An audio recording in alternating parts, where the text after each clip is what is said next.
भगवत धर्मानुरागियों,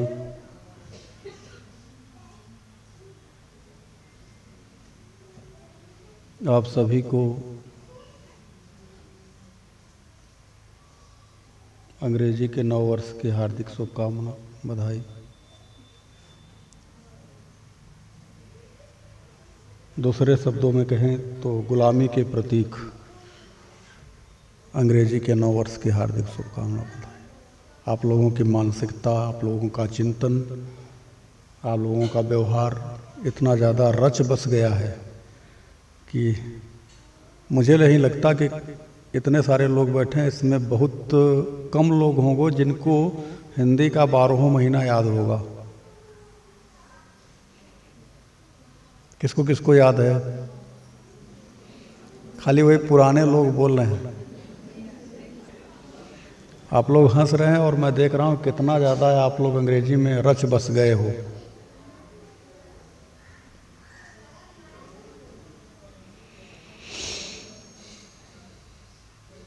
अच्छा, किस मास से शुरू होता है अपना पहला महीना?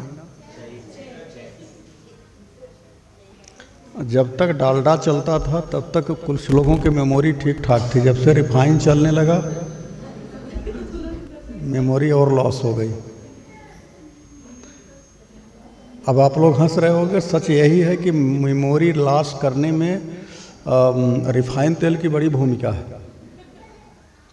रिफाइन तेल का जब पराठा घस करके खाते हो ना, तो वो धीरे धीरे आपकी बुद्धि के ऊपर इतना प्रभाव सबकॉन्शियस माइंड के ऊपर डाल देता है कि वो आप फिर याददाश्त की क्षमता खत्म हो जाती है। जब तक डालता था तब तक तो ठीक था। पहले के ज़माने में डालडा भी नहीं होता था तो देसी घी से खा करके लोग वेदों को याद करके कंठस्थ करके अपने पास रखते थे। आप लोग इसे हल्के में न लें। पहले स्मृति होती थी, श्रुति स्मृति आप लोगों ने सुना है? सुन करके स्मृति मतलब याद करके, तो कंठस्थ करके वेदों को रख लिया जाता था मन मस्तिष्क में। नालंदा विश्वविद्यालय जला दिया गया, उसमें बहुत सारे ऐसी स्मृतियाँ, ऐसे वेदों के ऋचाएँ थे जिनको कि बच्चों ने कंठस्थ कर लिया था और पुनः उसको लिखा और लिख करके आपको परोसा। तो किसका दम था? देसी गाय के घी का, देसी घी का। और आप तब बाद में चल करके डालडा खाने लग गए तो आपकी स्मरण शक्ति कमज़ोर हो गई और आप तो रिफाइन खाने लगे और एकदम ख़त्म हो गई। इसे बहुत हल्के में न लें, इसे समझने का प्रयास करें कि आप गिरते गिरते कहाँ तक गिर गए। अब क्या गिरोगे? बच्चे हमारे पास आते हैं, कहते हैं कि वो याद नहीं होता, पढ़ने में मन नहीं लगता, पढ़ करके जाते हैं तो भूल जाता है। इसके पीछे का कारण क्या है? वही आपका रिफाइन से तला हुआ पराठा है, रिफाइन का छोला, समोसा, ये सारी चीज़ें हैं जो कि बुद्धि को पूरी तरह से भ्रष्ट कर दे रही है। इसलिए सजग हो जाओ, सचेत हो जाओ, तला भुना ज़्यादा नहीं खाओ, और यदि खाओ, यदि खाते हो तो प्रयास ये करो कि देसी घी का खाओ। अब ये कहोगे कि वो भी शुद्ध नहीं आ रहा, बात तो सही है, शुद्ध तो नहीं आ रहा, तो कम से कम एक आध गाय पालो, और ये आपसे हो नहीं पाएगा। कुत्ता पाल लोगे,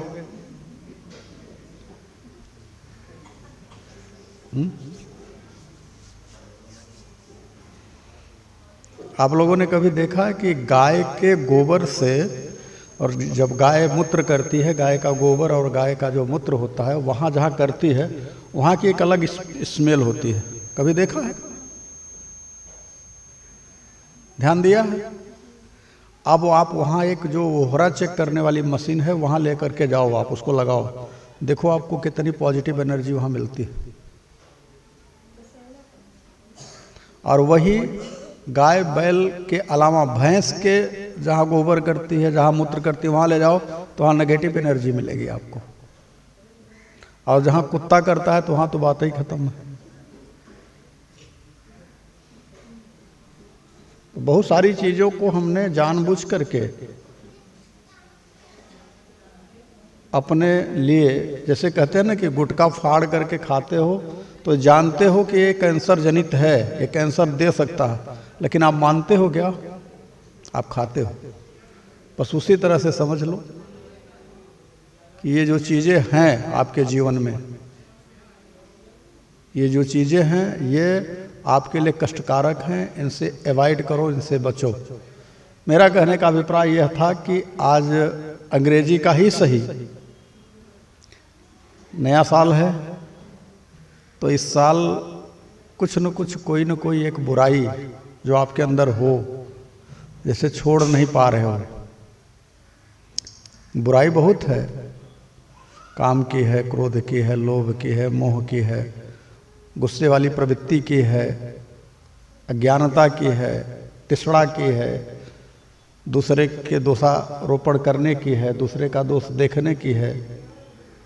खुद अपने में बहुत सारी बुराई ऐसी है जो कि दूर करने के लिए आप प्रयासरत रहोगे तो कर पाओगे। जैसे भजन नहीं कर पाते, आप आकर के कहते हो कि भजन करते हैं तो मन नहीं लगता।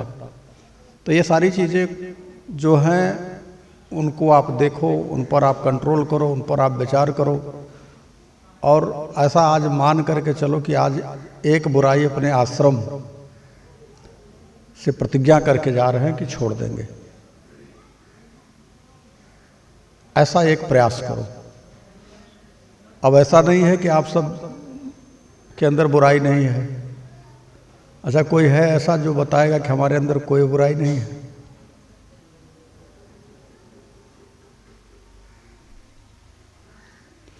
तो आज नए साल में अंग्रेजी का ही सही, हालांकि तो इस साल की शुरुआत अर्धरात्रि से होती है, अर्धरात्रि से होती है।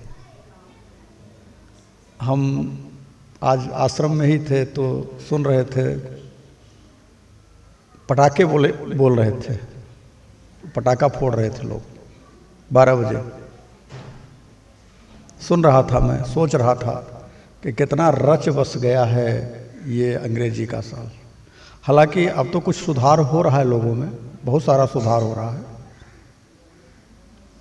जैसे एक बिटिया बोल रही थी कि गुरुजी बच्चे जो है 25 दिसंबर को क्रिसमस बना रहे थे बधाई देने के लिए, तो हमने कहा आज तुलसी पूजा है, आज उसका स्टेटस लगाओ। तो इस तरह से कुछ आ रहा है ये बदलाव, लेकिन कब तक ये स्थिर रह पाएगा, कब तक ये बन पाएगा, कब तक ये रह पाएगा, इसकी भी कोई गारंटी नहीं दिखाई देती। तो आइए आज अंग्रेजी के ही सही पहले दिन से हम लोग पहले हरि नाम का स्मरण करें, भगवत नाम जाप करें, थोड़ा सा प्रभु के नाम का आश्रय ले लें, जिससे आज के दिन से हमारी शुरुआत अच्छी हो। सच्चिदानंद रूपाय सच्चिदानंद रूपाय विश्वोत्पत्त्यादि हेतवे विश्वोत्पत्त्यादि हेतवे तापत्रय विनाशाय तापत्रय विनाशाय श्रीकृष्णाय वयं नमः। श्रीकृष्णाय वयं नमः।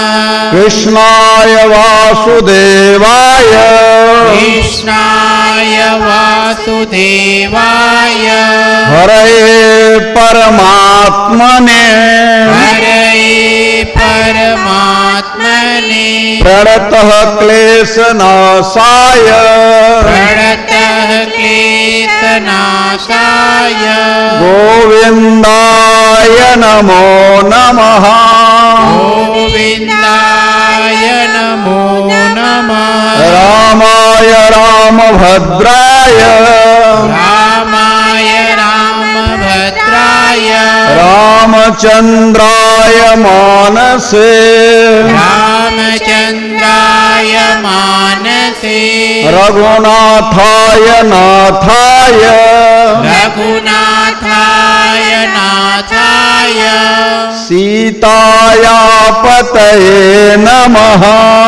सीताया पतये नमः। नमः नीलाम्बुजग श्यामल कोमलांगम नीलाम्बुजग श्यामल कोमलांगम सीता समारोपित वाम भागम सीता समारोपित वाम भागम पाणौ महासायक चारु चापम पाणौ महासायक चारु चापम नमामि रामं रघुवंशनाथम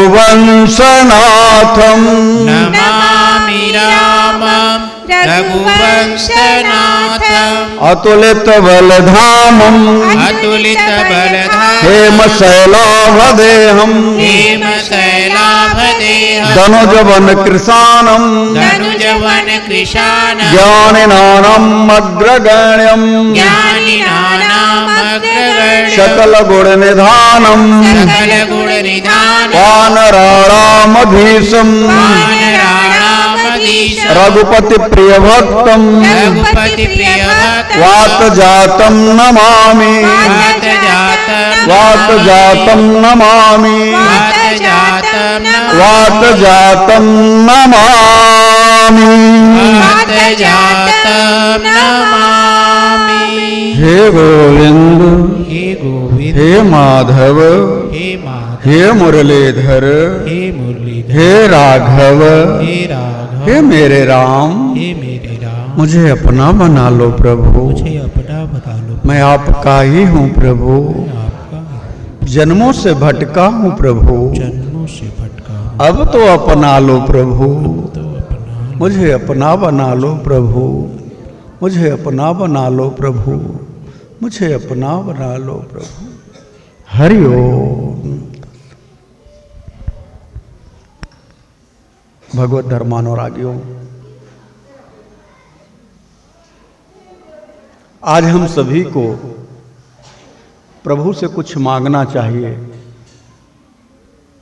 सांसारिकता में हमारा जो जीवन है वह कुछ ऐसी चीज़ों से रच बस गया है कि हम उसी को अपना शुरुआत का समय मान लेते हैं। जैसे अंग्रेजी के महीने को देखा जाए तो आज पहली तारीख है 1/1/2026, तो हमें भी प्रभु से कुछ मांगना चाहिए।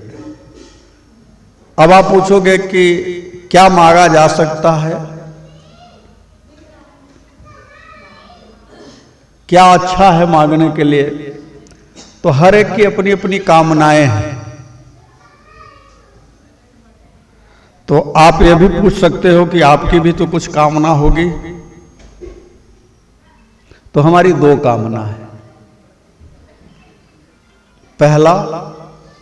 मेरी पहली कामना है कि गोविंद मेरी एक प्रार्थना है, गोविंद मेरी एक प्रार्थना है, भूलो नहीं नाम कभी तुम्हारा, भूलो नहीं नाम कभी तुम्हारा, निष्काम होके मैं दिन रात गाऊं, निष्काम होके मैं दिन रात गाऊं,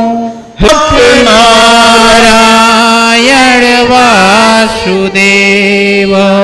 एक मांग तो मेरी यही है कि रात दिन अहिर्निश चलते फिरते उठते बैठते खाते पीते सोते जागते यदि आप कुछ देना चाहते हो तो मुझे आप अपने नाम भगवान को प्रदान कर दो।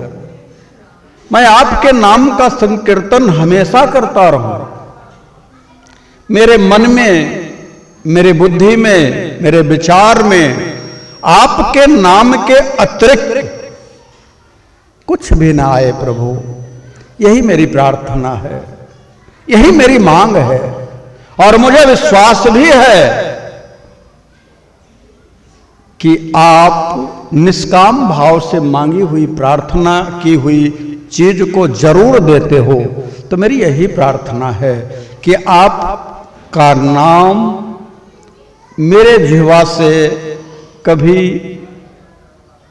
ना हटे, सर्वदा मेरे जिह्वा पर बना रहे। तो मैंने तो ये मांगा, आप सब ने क्या मांगा आप सब जानो। दूसरा एक और हमने मांगा है, और मांगा है तो मिलेगा भी। जीवन है, एक न एक दिन सबको जाना है।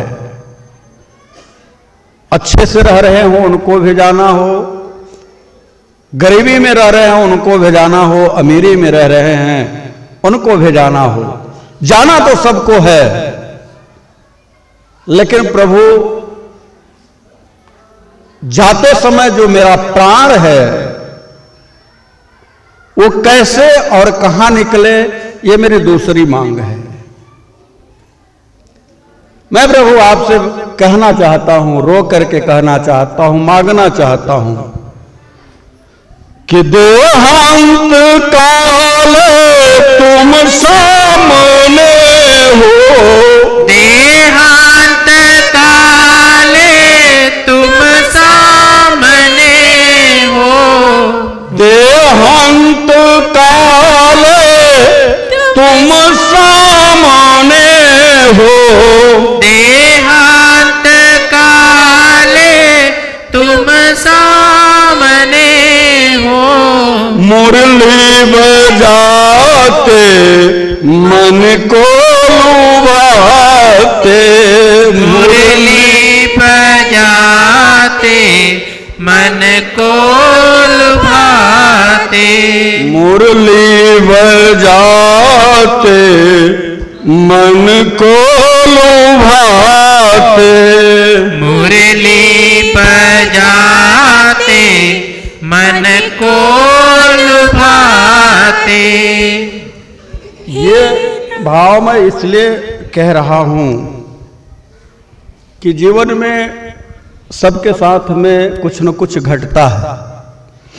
जाना तो सबको है, लेकिन जरा इमेजिन करो, कल्पना करो अपने मन में कि शरीर से प्राण निकलने की स्थिति में हो, उस समय का जो जीवात्मा की स्थिति बनी रहती है बड़ी व्याकुलता भरी होती है।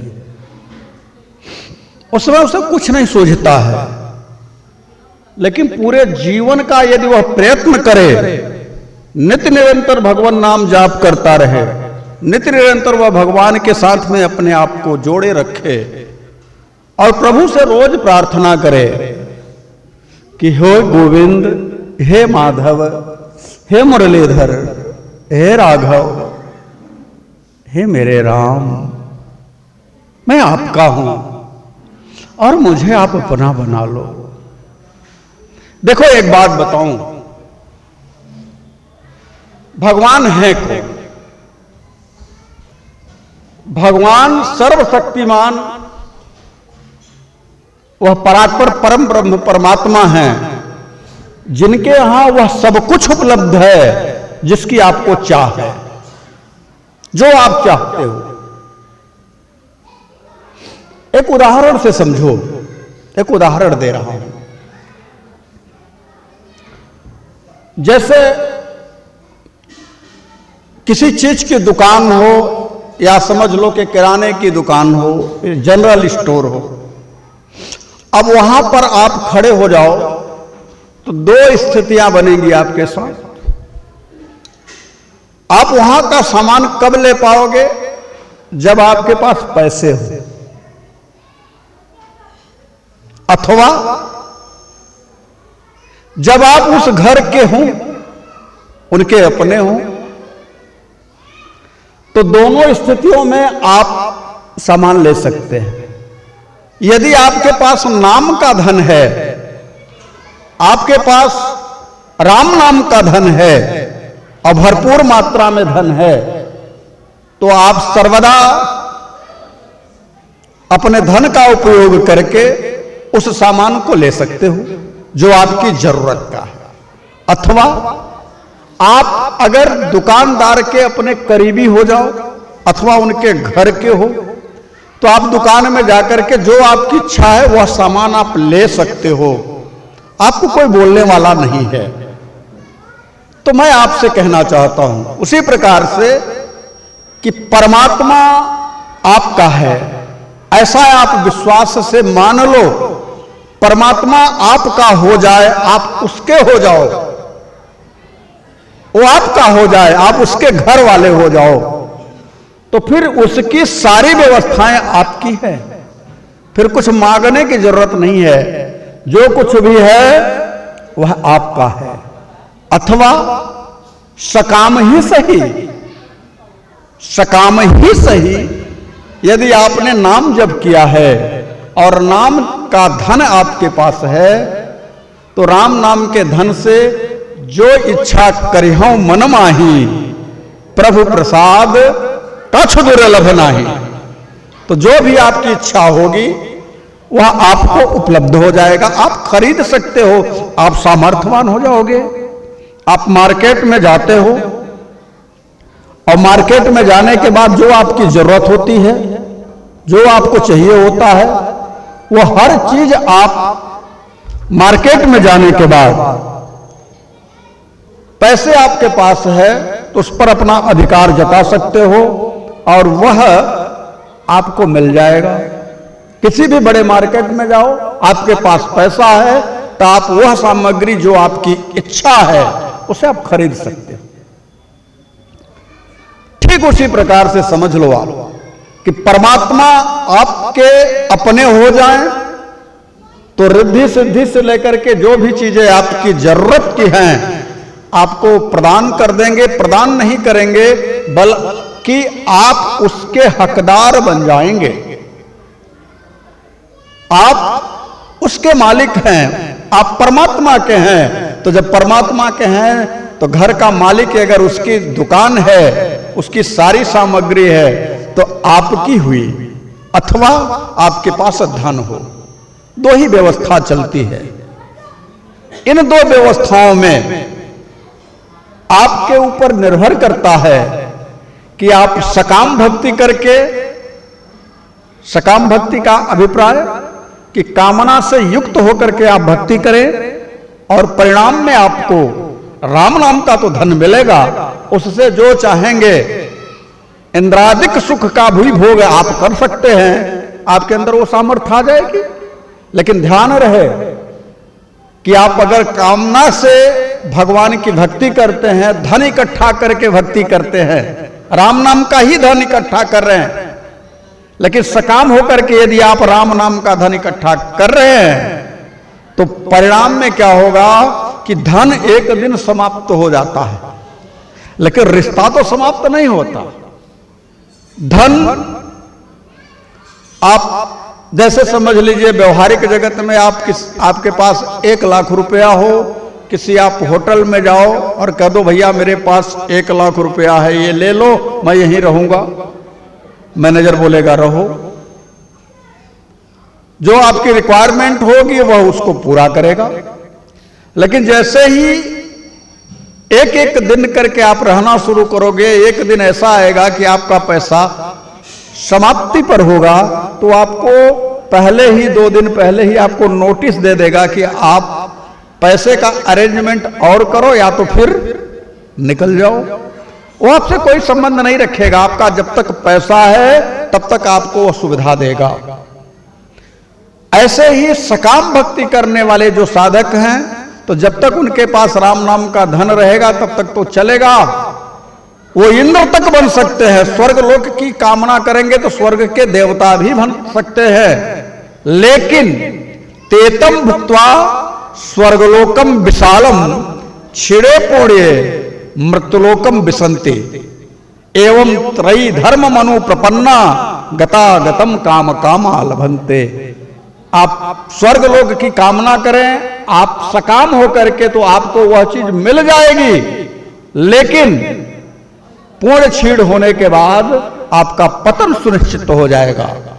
और यदि आप भगवान से रिश्तेदारी जोड़ लेते हैं, भगवान के अपने हो जाते हैं, भगवान से प्रेम करने लगते हैं और भगवान ने आपको अपना लिया हो, तब क्या होगा? तब वहां पैसे की बात कहां आएगी? तब तो जो भगवान का है वह आपका है। इसलिए मैं कह रहा हूं कि प्रभु को अपना बनाने का प्रयास करो, और जब आप प्रभु को अपना बनाने का प्रयास करोगे, नित्य निरंतर आपके मन में निष्काम भक्ति का जागरण होगा, निष्काम भक्ति का उदय होगा। चलते फिरते, उठते बैठते, खाते पीते, बिना कामना के प्रभु के नाम के साथ में जुड़ जाओगे। तब क्या होगा? तब यह होगा कि आपकी करीबी प्रभु से बनती जाएगी धीरे धीरे, और जब बनती जाएगी तो एक दिन प्रभु आपको जरूर अपना लेंगे, लेकिन प्रयास तो आपको करना होगा। तो दूसरा चीज हमने प्रभु से मांगा है, और मैं आशा करता हूं कि आप भी मांगोगे। क्या दूसरी चीज है? देहांत काले तुम सामने हो, मुरली बजाते मन को लुभाते। देहांत काले तुम सामने हो, मुरली बजाते मन को लुभाते। देहांत काले तुम सामने हो, मुरली बजाते मन को लुभाते। यही गीत गाते मैं तन नाथ त्यागूं, यही गीत गाते मैं तन नाथ त्यागूं। हे नाथ नारायण वासुदेव। मेरे जीवा पर प्रभु बस एक नाम हो, हे गोविंद, हे मुरलीधर, हे माधव।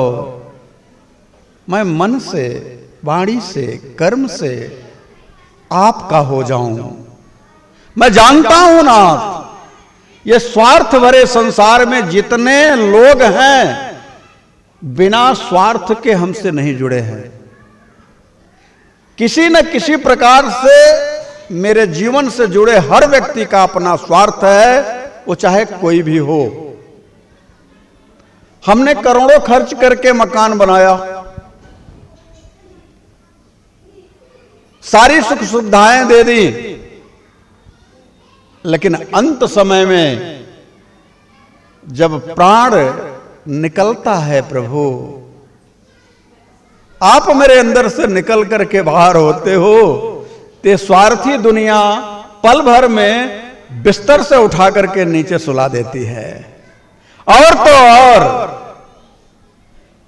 अभी तक तो गनीमत है कि नीचे सुला देती है, थोड़ी ही देर बाद घर से बाहर कर देती है। वही परिवार के लोग जो एक साथ में बैठ करके भोजन करते थे, शयन करते थे, वही परिवार के लोग अब हमें भूत समझने लग जाते हैं, उन्हें डर लगने लग जाता है। वही मैं हूं, शरीर में कोई परिवर्तन नहीं हुआ है, बस अंतर सिर्फ इतना आया है कि गोविंद, इस शरीर से आपने अपने आप को दूर कर दिया है। जरा विचार करिएगा, मेरा राम जब शरीर से दूर हो जाता है तो ये शरीर मुर्दा हो जाती है, किसी काम की नहीं रहती। और अगर काम की भी है, शरीर में आप भी हो, लेकिन अगर शरीर आसक्त हो जाती है तो जिनको हमने 10 पैसे बचा करके जिनकी प्राण की रक्षा करी है, वो 10 पैसे हमारे ऊपर खर्च नहीं करना चाहते, वो भी गिनती गिनते हैं कि बाबूजी कब चले जाएं। अब इसलिए समय रहते प्रभु से प्रेम कर लो, आपके जीवन का मूल उद्देश्य है प्रभु से प्रेम हो जाए, और आप यदि यह समझते हो अभी तो हमारे पास बहुत समय है, तो मैं आपको बताऊं आपके पास कुछ भी समय नहीं है। एक सज्जन परिवार के भरण पोषण में अपने आप को हमेशा लगाए रखते थे, परिवार में ही उनका जीवन चलता, 10 रुपया कमाते और परिवार में खर्च करते। उनके एक मित्र बड़े सत्संगी थे। अपने मित्र से कहा, भैया आप तो परिवार के पीछे पड़े रहते हो, कभी अपने जीवन के बारे में भी सोचा है? कुछ भगवान नाम जाप कर लो, कुछ दान पुण्य कर लो। तो अपने मित्र को वो कहते, अरे अभी बहुत समय है, अभी तो बहुत समय है। उनके मित्र हमेशा उनको समझाते कि जीवन का कोई भरोसा नहीं, प्रभु से प्रेम कर लो। अरे अभी पूजा पाठ दान पुण्य ये तो बात की बात है, अभी तो बहुत समय है। बार बार मित्र के कहने पर उन्होंने भी चेतना आई होगी, उन्होंने भी विचार किया कि चलो कुछ धन हम दान पुण्य के लिए रख ही देते हैं और समय आएगा तो उसको हम दान करेंगे। तो उन्होंने अपने घर में दीवाल में एक पुराने जमाने की दीवाल जो होती थी ना, मिट्टी की बड़ी मोटी तगड़ी दीवाल हुआ करती थी, तो उसमें एक अलमारी छोटी सी बनवाई।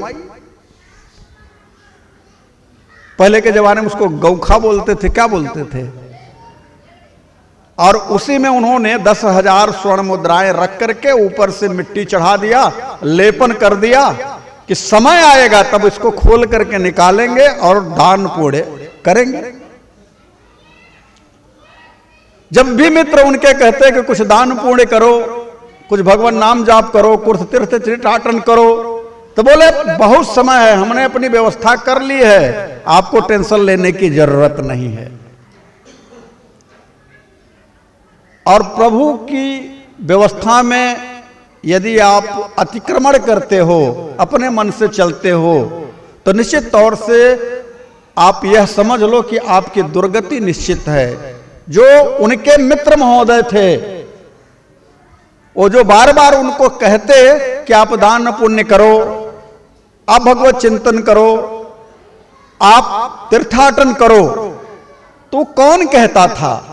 वो मित्र को माध्यम बना करके प्रभु ही तो कह रहे थे कि मौका है, कर लो, आगे का समय आपका ठीक नहीं आने वाला। लेकिन वो मित्र की बात नहीं सुनते, और एक दिन ऐसा हुआ कि पैरालिसिस हो गए, यानी लकवा मार गया। और लकवा भी ऐसा मारा कि आवाज तक बंद हो गई, हाथ भी नहीं उठ पा रहा, पैर भी नहीं उठ पा रहा, बिस्तर पे पड़ गए। घर के लोग इंतजार करने लगे कि अब तो बाबूजी का अंतिम समय आ गया।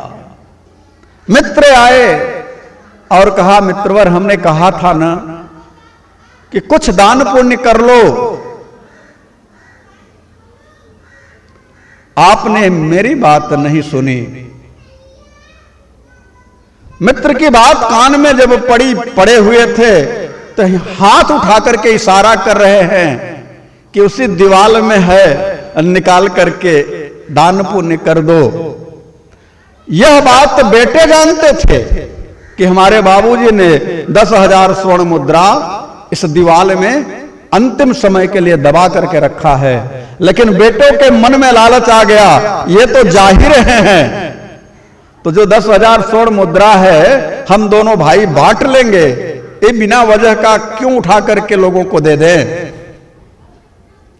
अब जैसे वो अपने मित्र को देख करके रोते, बोल पाते नहीं, इशारा करते कि दीवाल में है, इशारा करते। तो बेटे लोगों से उनके मित्र ने पूछा कि बेटा देखो तुम्हारे बाबूजी कुछ दीवाल की तरफ इशारा कर रहे हैं। जब मैं कह रहा हूं कि कुछ दान पुण्य कर देते, कुछ भगत बन जाते, आप भगत चिंतन कर लेते, तो ये दीवाल की तरफ क्यों इशारा कर रहे हैं? बेटों ने कहा चाचा जी, बाबूजी का कहना यह है कि हमने घर बनवाने में सब खर्च कर दिया, अब हमारे पास कुछ नहीं है। जबकि पिताजी का कहना यह था कि उसी दीवाल में है, मैं तो अब आसक्त हो गया, निकाल करके दान कर दो। मैं आप सबसे यही कहना चाहता हूं कि समय, यदि आप सोच रहे हो कि अभी तो हमारे पास बहुत समय है, तो यह आप अपने जीवन की सबसे बड़ी भूल कर रहे हो।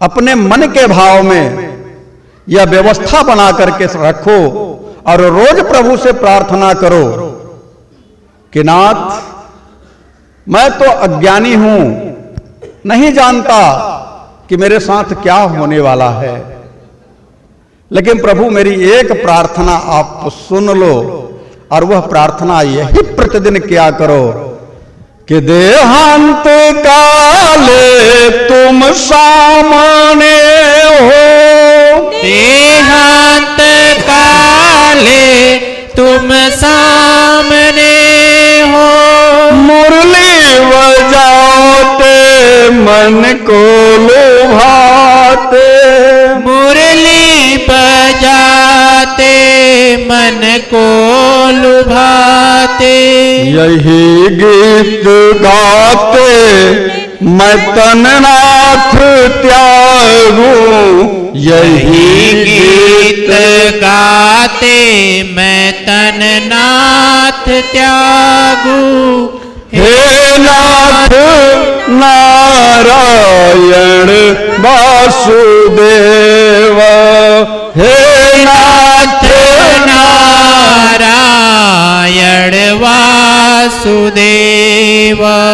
यदि आपने इस मंत्र का, इस भाव का अपने अंतस में, इस शब्द को एक एक विचार के अंतराल में डाल करके एक एक शब्द को और पी जाएं, और यह महसूस करें कि आपका इस संसार में जिसे आप अपना मानते हैं, आपके राम के सिवा कोई नहीं है। जिस दिन आपके अंदर में आ जाए, आपकी चित्त वृत्ति बदल जाए, उसी दिन से राम आपको अपनाने लगेंगे। अब आप कहोगे कि मेरा तो राम के सिवा कोई नहीं है, इसका कैसे परीक्षण किया जाए, इसे कैसे जाना जाए? तो मैं आपको बता रहा हूं, यदि आपके जीवन में दो चीजें हमेशा आती हैं, सुख और दुख। जैसे आपके जीवन में खुशी आए अचानक से और आपका फोन आपके गोविंद को लग जाए कि मेरे प्रियतम, ये जो खुशी आई है, खुशी तो मैं नहीं जानता, खुशी तो मैं नहीं जानती, मैं इतना जानता हूं, मैं इतना जानती हूं कि खुशी के रूप में मेरा गोविंद आया है। और ऐसा भाव रख करके अपने हृदय के फोन को निकालो और एक बार उसका नंबर डायल कर दो। मेरे प्रियतम, तेरे सिवा इतनी बड़ी खुशी कौन प्रदान कर सकता है? संसार में सामर्थ्य नहीं है कि मुझे इतनी बड़ी खुशी प्रदान कर सके। और जब जीवन में दुख आए, जब जीवन में कष्ट हो, जब जीवन में परेशानी आए, आपके अपने जिन्हें आप अपना मानते हैं, उन्हें एक किनारे करिए और उस दुख के घड़ी में अपने आप को गोविंद से जोड़िए। उस समय किसी और को मत बुलाइए, आपका हृदय का फोन सीधे उसे लगे और उसी से कहिए कि मेरा कोई ना सहारा बिन तेरे, मेरा कोई न सहारा बिन तेरे। गोविंद संवरिया मेरे, मेरा कोई ना सहारा बिन तेरे। गोविंद संवरिया मेरे। ऐसा भाव रख करके कि मेरा तेरे बिना कोई नहीं सहायक है। सच तो यही है कि जगत के लोग, ये स्वार्थी लोग सिर्फ दिखावे के हैं। एक तू ही तो है जो हर परिस्थिति में मेरे साथ खड़ा है। प्रभु मैंने देख लिया, ये समाज, ये नात, ये रिश्तेदार, ये भाई, ये भतीजा, ये बेटे, ये बेटी, ये पति, ये पत्नी, ये जो भी रिश्ते हैं ये आज के हैं। और प्रभु मैं आपसे एक बात कहूं, इन बंधनों से मुझे मुक्त करो। ये बंधन लगने लगे हैं अब मुझे, ये जितने भी रिश्ते हैं मुझे बांध लिए हैं, मुझे बांध करके अपने पास पटक दिए हैं। नाथ मैंने आपसे कुछ नहीं जीवन में मांगा, मेरी सिर्फ एक मांग है, इन सारे बंधनों को तोड़ करके मुझे अपना बना लो मेरे राम। मेरे तो आप भाई हो, मित्र हो, सखा हो, त्वमेव माता च पिता त्वमेव, त्वमेव बंधु च सखा त्वमेव। तू ही तो मेरा सब कुछ है। इन संसारिक बंधनों से मुझे दूर करो मेरे प्रभु, अब तो मेरे आप ही सब कुछ हो। ऐसा भाव रख करके प्रभु को पुकारो और उनसे कहो कि पिया तोड़ दे बंधन यार, अब रूह मिलना चाहती है। पिया तोड़ दे बंधन आज कि अब रूह मिलना चाहती है। मेरा दिल की यही आवाज़, मेरे दिल की यही आवाज़, अब रूह मिलना चाहती है। पिया तोड़ दे बंधन आज कि अब रूह मिलना चाहती है। आपके अंतर में अब बेचैनी उठनी चाहिए, अब घबराहट होनी चाहिए, अब ऐसा लगना चाहिए कि ये संसार के बंधन टूट जाएं, अब मेरा प्रियतम मुझे मिल जाए। मुझे संसार नहीं, मुझे मेरा प्रियतम चाहिए। लेकिन इसके लिए एक बात कहूं, ये तभी हो पाएगा, ये तभी संभव है जब आप उससे प्रेम करना सीख जाओ। क्योंकि जब तक आप प्रेम करना नहीं सीख पाते तब तक आपसे उसकी नजदीकी नहीं बन पाएगी। संत कहते हैं कि जो प्रेम गली में आए नहीं, जो प्रेम गली में आए नहीं, प्रियतम का ठिकाना क्या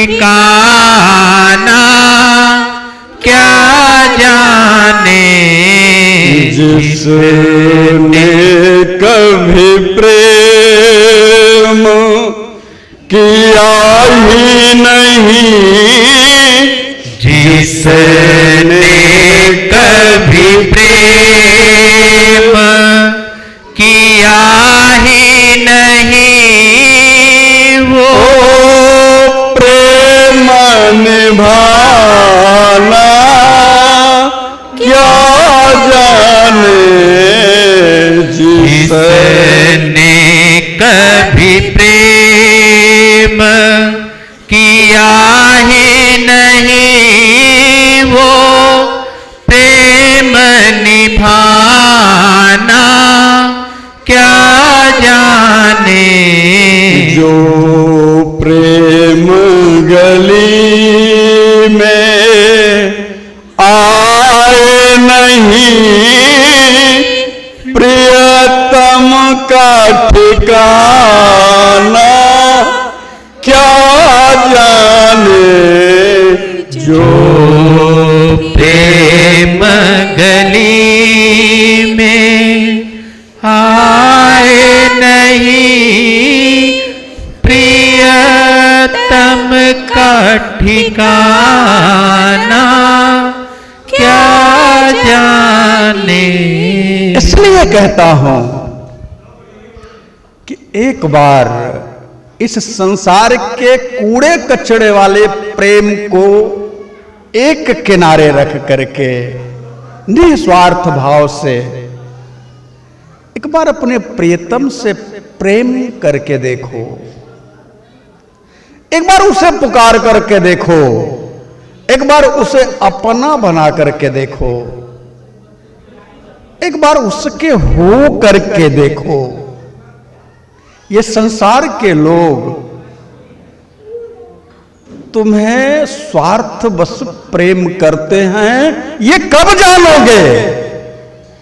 इस बात को कब मानोगे कि जितने भी हैं वो आपसे तभी पूछते हैं कि आप कैसे हैं, जब आपके जेब में पैसे हैं।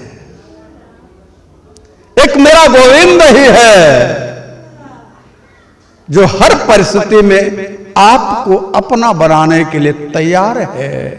वो तो कहता है कि अपचस्सु दुराचारो भजते माम अनन्य भाव साधुरेव सह मंतव्य सम्यक व्यवस्थितो ही सह। वो कहता है कि तू चाहे कितना भी गया गुजरा हो, दुराचारी नहीं, दुराचारियों का सरदार रहा हो, यदि तूने मुझे अपना माना, यदि तूने मेरी तरफ अपना रुख किया, यदि तूने मुझे अपना मानने के लिए तैयारी भर कर ली, तो मैं तुझे साध दूंगा, मैं तुझे अपना बना लूंगा। मैं तेरा होने के लिए व्याकुल हूं, खड़ा हूं। मैं तो बाह फैला करके कब से तुम्हारी प्रतीक्षा कर रहा हूं कि तू अब भी संसार के प्रपंचों से दूर हट करके एक बार मेरी ओर निहार तो ले, एक बार मुझे देख तो ले। ये तेरा संसार का तेरा मेरा मेरा तेरा जो प्रपंच चल रहा है, ये अनंत जन्मों से चल रहा है। क्या तेरा मन अभी तक नहीं भरा? तू कब अपने आप को जागृत करेगा? कब तू ये कहेगा कि हे गोविंद, हे मुरलीधर, हे माधव, हे राघव, अब मैं संसार से ऊब गया हूं, मुझे अपना बना लो न मेरे राम। तू कब यह बात कहेगा? तेरी इस बात को सुनने के लिए मेरे कान तरस रहे हैं, ये मेरे ठाकुर कहते हैं। और मैं आपसे कहता हूं, यदि आपके अंतस में संसारिकता का संबंध निर्वहन करते करते उबन हो गई हो और आपको ऐसा लग रहा हो कि बस अब संसार नहीं, मुझे मेरे सरकार से प्रेम है, तो उनसे आप अटैच हो जाओ, उनसे आप जुड़ो। चलते फिरते उठते बैठते खाते पीते जागते सोते आप उनके नाम का आश्रय लो और दुनिया के लोगों के लिए एक संदेश दो। संसारिकता के भय से, प्रभु से प्रेम नहीं करने वालों को संदेश दो कि कब तक भय खाते रहोगे, हम तो अपने राम के हो गए और तुम भी अपने राम के हो जाओ। और मन को निश्चिंत कर दो, मन को कह दो कि लगन तुझसे लगा बैठे, लगन तुझसे लगा बैठे, जो होगा देखा जाएगा। लगन तुझसे लगा बैठे, जो होगा देखा जाएगा। तुझे अपना बना बैठे, तुझे अपना बना बैठे, जो होगा देखा जाएगा। तुझे अपना बना बैठे, जो होगा देखा जाएगा। कभी दुनिया से डरते थे तो छुप छुप प्यार करते थे। कभी दुनिया से डरते थे तो छुप छुप प्यार करते थे। लो अब पर्दा उठा बैठे, लो अब पर्दा उठा बैठे, जो होगा देखा जाएगा। लो अब पर्दा उठा बैठे, जो होगा देखा जाएगा। दीवानी बन गई तेरी, मुझे दुनिया से क्या लेना। दीवानी बन गई तेरी, मुझे दुनिया से क्या लेना। तेरे चरणों में आ बैठे, तेरे चरणों में आ बैठे, जो होगा देखा जाएगा। तेरे चरणों में आ बैठे, जो होगा देखा जाएगा। तुझे अपना बना बैठे, जो होगा देखा जाएगा। तुझे अपना बना बैठे, जो होगा देखा जाएगा। हमें अपने मन की प्रवृत्ति को बदलने की आवश्यकता है। हमें संसार से प्रेम हटा करके सरकार के साथ जोड़ने की आवश्यकता है।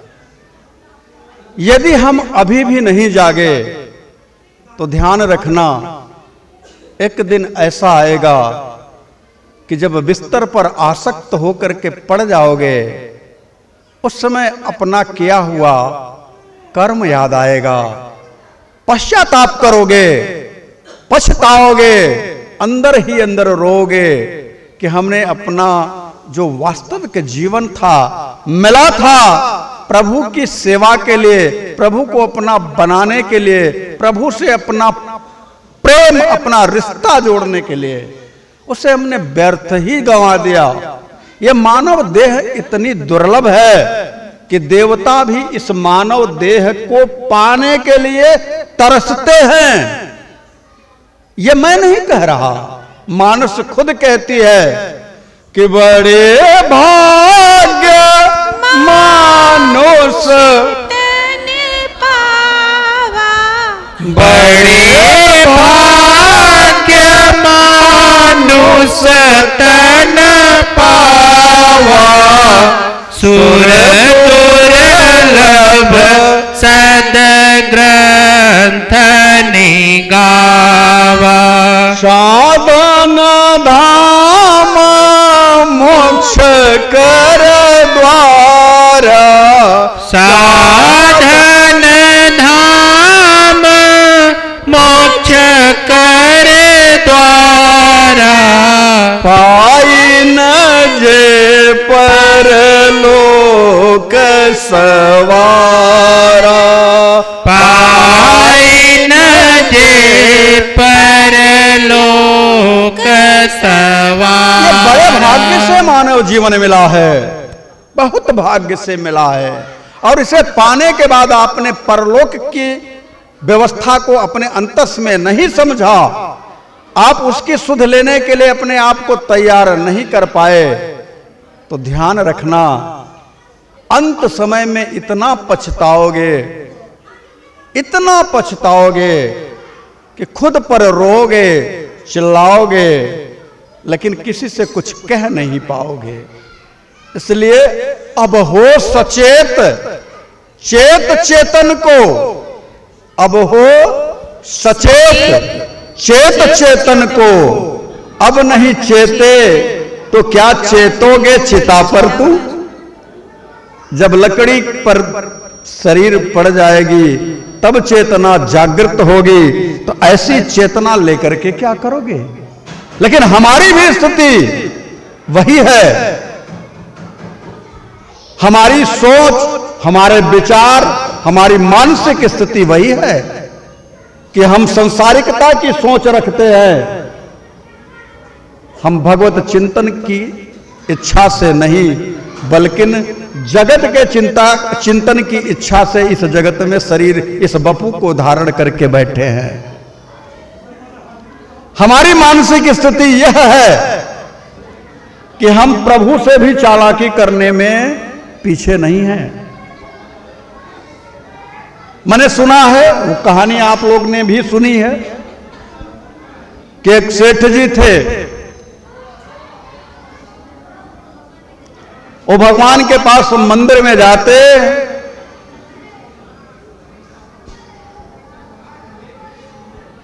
और प्रभु से एक ही प्रार्थना करते,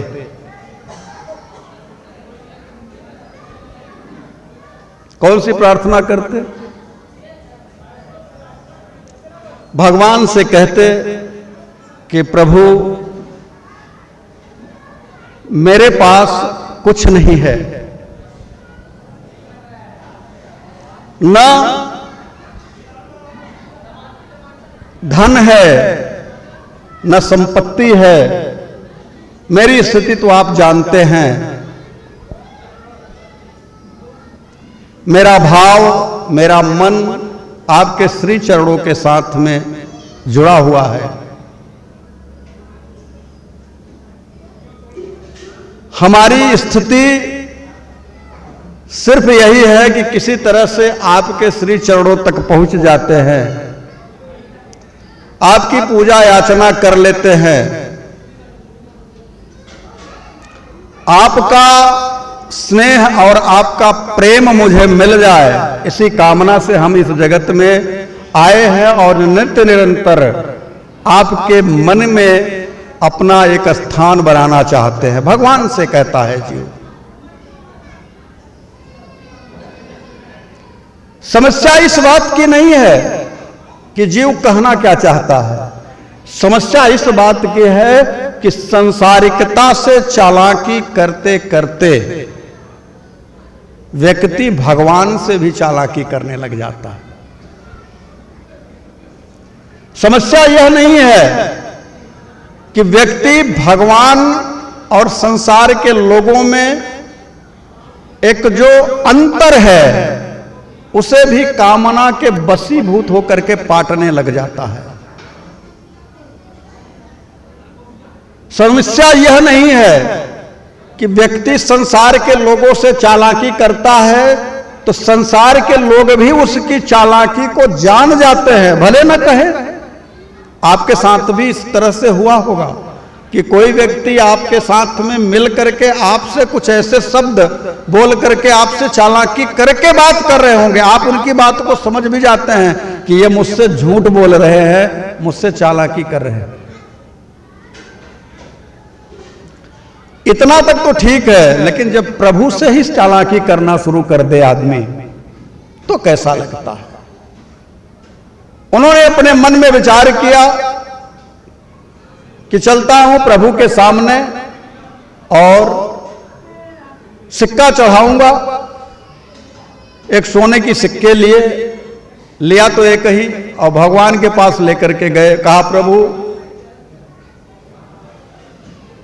मैंने बहुत दिन के बाद निर्णय लिया है कि प्रभु आपको एक सोने का सिक्का जो है मुहर चढ़ाऊंगा, लेकिन प्रभु यदि आपकी इच्छा हो तब इसे आप लीजिएगा, और आपकी इच्छा ना हो तो ये मेरे तरफ फेंक दीजिएगा, मुझे दे दीजिएगा, मैं समझ जाऊंगा कि आपको इसकी इच्छा नहीं है। और उन्होंने उस सिक्कों को उछाला। कहा प्रभु आपकी तरफ गिर जाएगा तो आपका हो जाएगा, और आपकी कृपा से मेरे तरफ हो जाएगा तो मैं उसको प्रसाद समझ करके अपना बना लूंगा, अपना ले लूंगा। मैं जान जाऊंगा कि हमारे प्रभु को इसकी जरूरत नहीं है, हमको जरूरत है, इसलिए प्रभु हमें दे रहे हैं। और ऐसा ही उन्होंने किया, सिक्के को उछाला, लेकिन ऐसा उछाला कि प्रभु की तरफ न जा करके उनकी तरफ आ गया। अच्छा प्रभु, तो आपको जरूरत नहीं है, धन्यवाद प्रभु, आपने मुझे दिया, प्रभु ऐसे ही हमारे ऊपर कृपा किए रहिए। और वो फिर सिक्का प्रभु को चढ़ाने गए थे, जेब में रखा और लेकर के चले आए। यही हमारी स्थिति है। हमेशा हम चालाकी करते हैं, हमेशा हमारे मन में अपना पॉजिटिव सोचने के लिए हमारा मन खुरापात करता रहता है। और खुरापात तो इतना कि ठंडी का महीना चल रहा है, कभी कभी हम ठंडी के कारण चालाकी करने से पीछे नहीं हटते। शरीर में बहुत दर्द है, नहाने का मन नहीं करता है, तो गूगल में सर्च करते हैं कि नहाने के लिए स्नान कितने प्रकार का होता है। तो एक स्नान उसमें बताते हैं कि काक स्नान है कि हाथ में जल लेकर के अपने ऊपर छिड़क लो, वह भी स्नान हो गया। तो कहते हैं यही वाला सबसे बढ़िया स्नान है प्रभु, बस अब वो है तो है, शास्त्र में है, तो वही वाला जल उठाएंगे और ऊपर छिड़क करके कहेंगे कि हम स्नान कर लिए। ये चालाकी है। कैसे मन पवित्र हो जाता है परमात्मा जाने, लेकिन स्नान के लिए ऐसी विधियां बहुत सारे लोग अपनाते हैं। क्यों? क्योंकि ठंडी है, स्नान कर नहीं सकते। अच्छा, नाम जप की बात है, लोग कहते हैं छोटा दिन हो रहा है, 2 माला कम ही कर दें, काम बहुत पड़ा है। और जगह किसी कार्य में कोई कटौती नहीं करेंगे। कटौती कहां करते हैं? भगवान नाम जप में, पूजा में, अर्चना में, साधना में, नियम में कटौती करेंगे, आध्यात्मिकता में कटौती करेंगे। कटौती अन्य चीजों में नहीं करते हैं। और हम चाहते हैं कि प्रभु से प्रेम हो जाए, प्रभु हमें मिल जाए, हम प्रभु के साथ किस तरह का व्यवहार कर रहे हैं, हमारा व्यवहार किस तरह का है, हमारी सोच किस तरह की है। जिस प्रकार से हम प्रभु के साथ व्यवहार करते हैं, क्या वो नहीं जानते कि अगला व्यक्ति हमारे साथ किस तरह का व्यवहार कर रहा है। सबके उरे अंतर बसत, जानत भाव कुभाव। यदि वास्तव में आपकी तबीयत खराब है, उसे भी परमात्मा जानते हैं, और आपको अपने आप को बचाने के लिए झूठ मूठ का सहारा ले रहे हैं कि मेरी तबीयत खराब है, वह भी परमात्मा जानते हैं। इसलिए मैं आप सबसे यही कहूंगा कि प्रभु से प्रेम करो, आपका चिंतन समर जाए, आपकी मन की स्थिति समर जाए। आप 1 घंटे माला जपते हो, मत जपो। आपका चित्त 1 मिनट अगर प्रभु के प्रेम के साथ में अटैच हो जाए, आपके लिए बहुत बड़ी बात है। लेकिन हाथ में माला है और चित्त का चिंतन संसार में हो रहा है, चिंतन हम संसार का कर रहे हैं और हाथ में माला है, तो ऐसा चिंतन करने की जरूरत नहीं है, माला फेरने की जरूरत नहीं है। हमारा जहां चिंतन है, हमारा मन जहां पर है, हमें वही प्राप्त होगा।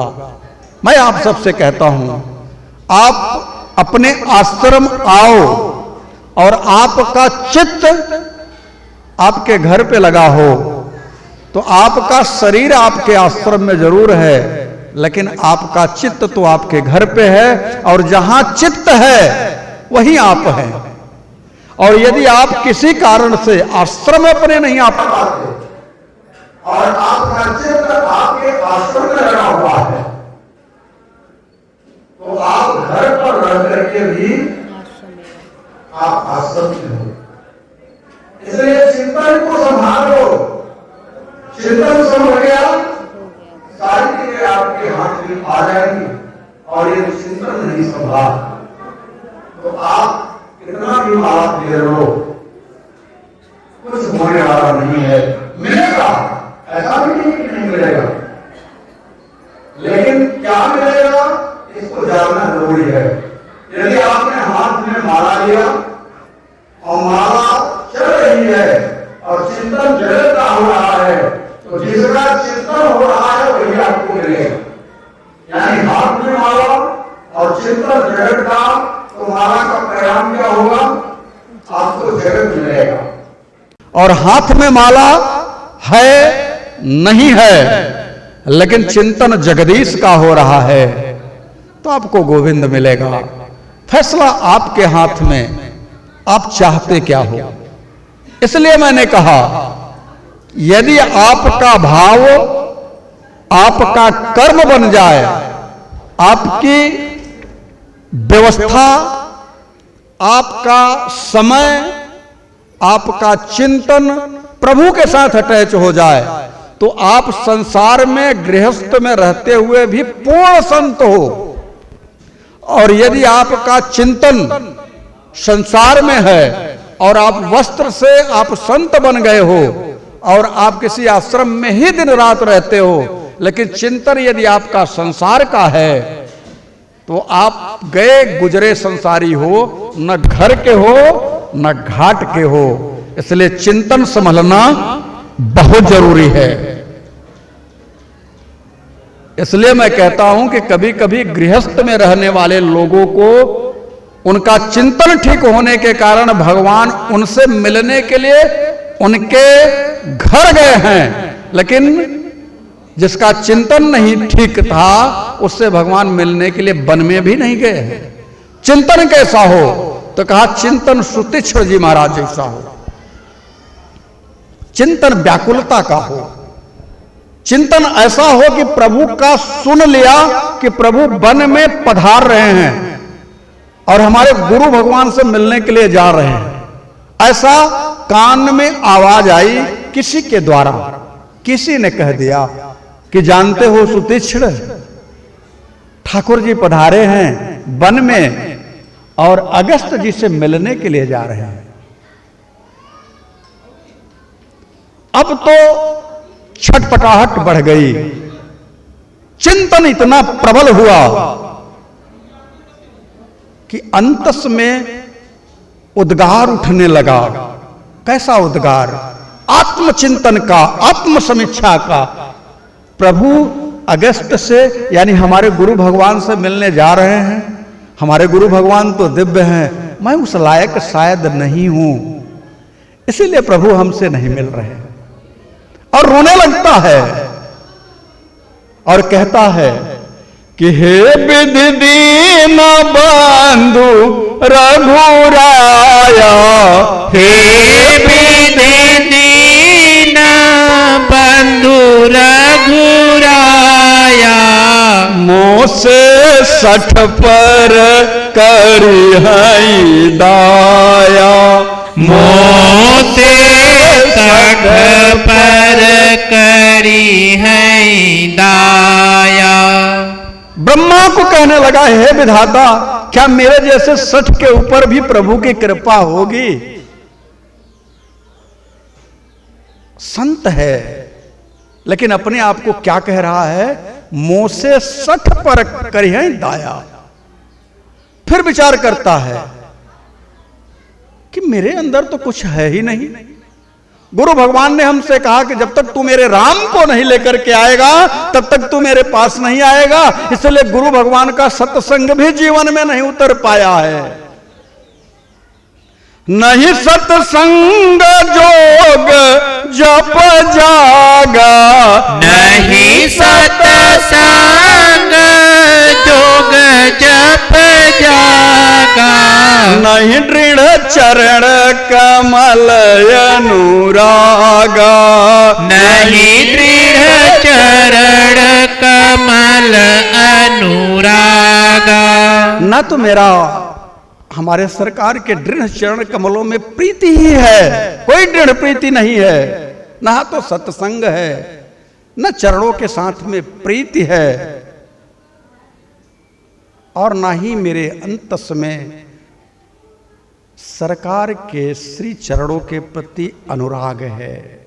हमारा तो राग है संसार से, तो क्या प्रभु हमसे मिलेंगे? विचार करने लगा, छटपटाहट हो गई। तभी उसे याद आया, एक बात याद आ गई। क्या आई? मेरे गुरु भगवान ने हमें महामंत्र दिया था राम नाम का। और नाम भगवान को जो प्रदान किए थे, और उन्होंने कहा था कि बेटा अनन्यास चिंतेन्तो माम ये जना परुपासते तेसा नित्याभियुक्तानाम योगक्षेमम वहाम्यहम्। जो अनन्य भाव से एक परमात्मा का चिंतन करता है, प्रभु उसका योगक्षेम करने लग जाते हैं। इसलिए मेरे मन में तो एक चीज तो पक्की है, और मिली किससे है? मेरे गुरु भगवान के द्वारा नाम महामंत्र मिला है। एक बानी करुणा निधान की, एक बानी करुणा निधान की, तो प्रिय जाके गति नयान की, सो प्रिय जाके गति न आन की। विश्वास हो गया, भरोसा हो गया कि गुरु भगवान के द्वारा दिया हुआ नाम मेरे अंदर है, और नाम है तो राम आएंगे, नाम के प्रभाव से राम आएंगे। ऐसा विश्वास आप भी अगर कर लेते हैं कि आपको आपके गुरु भगवान के द्वारा जो नाम मिला है वो कोई नाम साधारण नहीं है। उस नाम की सामर्थ्य यह है कि राम आएंगे। उस नाम की सामर्थ्य यह है कि मतंग जैसे ऋषि कह देते हैं अनपढ़ सबरी से कि बेटी तुझे कहीं जाने की प्रतीक्षा करने की जरूरत नहीं है, कहीं किसी संत के पास जाने की जरूरत नहीं है, तुझे इसी कुटिया में बैठे रहना है और राम तुम्हारे पास चल करके आएंगे। तो अपने गुरु के वचनों पर भरोसा करके जिसने अपने जीवन में नाम को जोड़ लिया, उसके पास राम को आना पड़ेगा। इसलिए कहता हूं कि ये जो नाम महामंत्र गुरु से प्राप्त होता है, जो मिलता है, उस पर भरोसा करके तो देखो। उस पर विश्वास करके तो देखो, उस पर 2 कदम चल करके तो देखो। चलते फिरते, उठते बैठते, खाते पीते, सोते जागते उस नाम को लेकर के तो देखो। नाम की महिमा को क्या कहा जाए, एक बार उस नाम की महत्ता को अपने हृदय में समझ करके तो देखो। फिर परिणाम होगा कि राम आएंगे, निश्चित तौर से आएंगे। भगवान शिव सुतिक्षण के लिए माता भवानी से कहते हैं कि देवी जानती हो सुतिक्षण की दशा क्या है? सुतिक्षण तो प्रेम की पराकाष्ठा को लांघ गया और अतिशय प्रेम को प्रविष्ट हो गया। अतिशय प्रेम का मतलब प्रेम की सीमा से रहित होकर के अतिशय प्रेम में हो गया। और जब अतिशय प्रेम होता है प्रभु के प्रति तो प्रभु को आना ही पड़ता है। और यहां पर मानस में गोस्वामी तुलसीदास जी कहते हैं कि अतिशय प्रीति देखी रघुवीरा, अतिशय प्रीति देखी रघुवीरा, प्रगटे हृदय हरन भवभीरा, प्रगटे हृदय हरन भवभीरा। प्रभु प्रकट हो गए, उसी तो सुतिक्षण के हृदय में प्रकट हो गए जिसने यह कहा कि नहीं सतसंग जोग जप जागा, नहीं दृढ़ चरण कमल अनुरागा। लेकिन एक बान करुणा निधान की, सो प्रिय जाके गति नयान की। प्रभु प्रकट हो गए। अच्छा, जब प्रभु प्रकट हुए तो हुआ कैसा? जब प्रभु प्रकट हो जाएं तो रोमावली खड़ी हो जाती है। प्रभु प्रकटे तो हृदय गदगद हो गया। और फिर स्थिति क्या होती है? तो कहा मुनि मग माझ अचल होई वैसा, मुनि मग माझ अचल होई कैसा, पुलक शरीर पनस फल जैसा, पुलक शरीर पनस फल जैसा।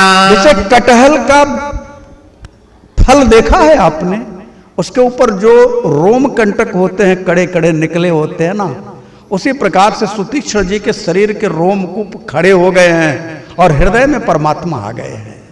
मैं भी तो वही कहना चाहता हूं। एक बार उन्हें बुला करके तो देखो, एक बार उन्हें पुकार करके तो देखो, एक बार उन्हें अपना बना करके तो देखो, एक बार उनसे कह करके तो देखो कि नाथ जयति ते देखम जन्मना ब्रज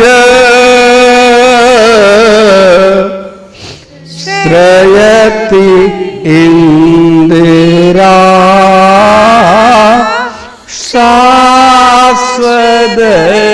शाश्वतद्रयी दयति दिश्यता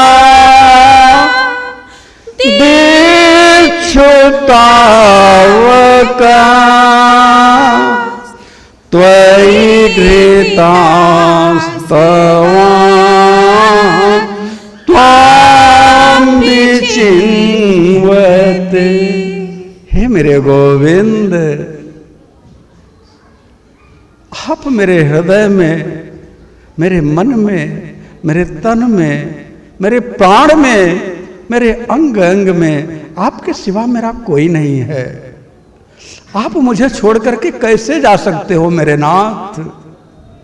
इस भाव को धारण करके नित्य प्रति यदि आप प्रभु को पुकारते हो तो प्रभु आपसे दूर नहीं, आपके पास ही है। लेकिन अंतर क्या है कि शरद दास ये साधु जात से सरस जोदर श्री मृखाम्बसा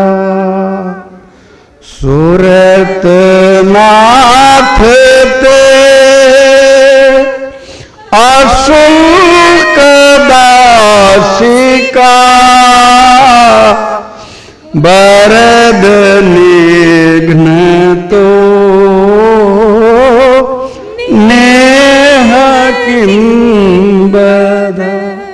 हे गोविंद, हम आपकी अशुल्क दासिका हैं, हम आपके बिना एक पल भी नहीं रह सकते। ऐसा भाव बना करके प्रेम करो, आपका चिंतन हो। आपका चिंतन जगत का नहीं, जगदीश का हो। मेरा एक ही कहना है कि प्रभु को कहो कि नाथ, हम कौन हैं और आप कौन हैं? हम कौन हैं? तुम सम दीन दीन हित तुम समान रघुबीर। अस विचारी रघुवंश मणि हरहु विषम भवभीर। हरहु विषम भवभीर।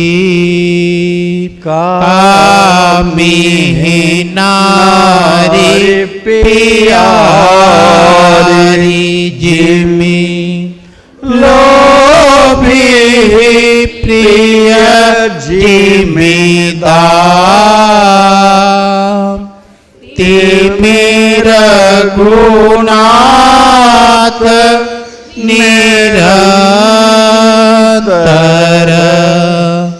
प्रिय लागहु मोहि राम।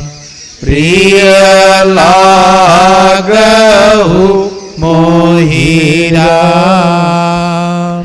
अरधन धर्मन काम रुचि गति न चाहूं निरवान।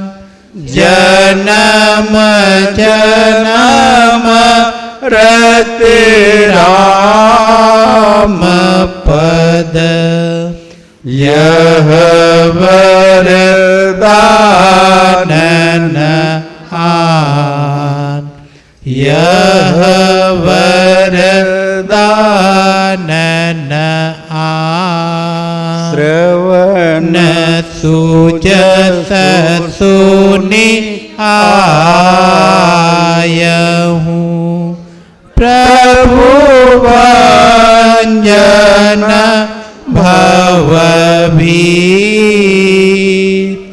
त्राहि त्राहि आरति हरण। शरण सुखद रघुवीर। शरण सुखद रघुवीर। भगवत धर्मानुरागियों, आज की कथा में आप सबको एक बात बताई गई और वह बात यह है कि प्रभु के साथ में अपना चित्त, अपना चिंतन जोड़ दो, आपका कल्याण हो जाएगा।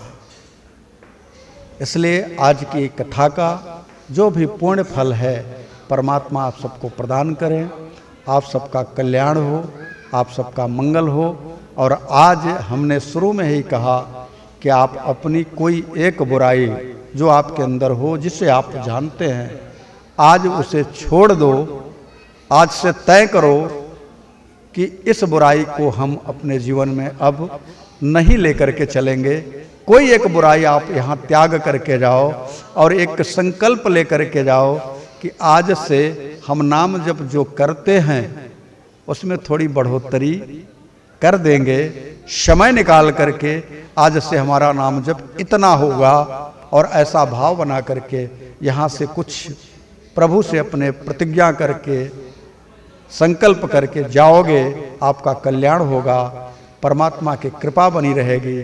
आपका मंगल होगा और यह मंगल आपका साल भर पूरे चले, आपके साथ में परमात्मा की कृपा बनी रहे, यही मेरा आप सबको आशीर्वाद है, प्रेम है। बोलिए राघवेंद्र सरकार की। आज के लिए बस इतना ही। हरि ओम।